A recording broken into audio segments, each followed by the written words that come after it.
সাংবাদিক বন্ধুগণ, আমরা আজকে এখানে একটা বিশেষ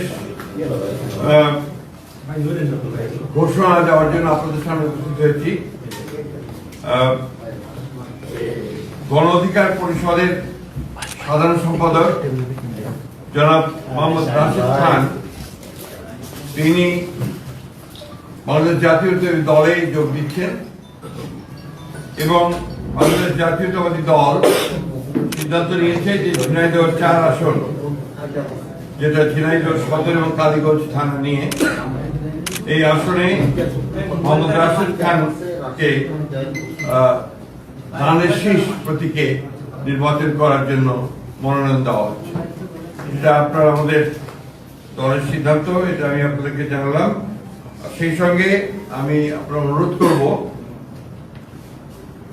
এই ঝিনাইদহ ও কালীগঞ্জ, ঝিনাইদহ সদর কালীগঞ্জ অর্থাৎ ঝিনাইদহ ৪ আসনের বিএনপির সকল নেতা কর্মীকে মোহাম্মদ রাশেদ খানের সঙ্গে কাজ করার জন্য এবং তাকে বিজয়ী করার জন্য সর্বশক্তি দিয়ে কাজ করার জন্য।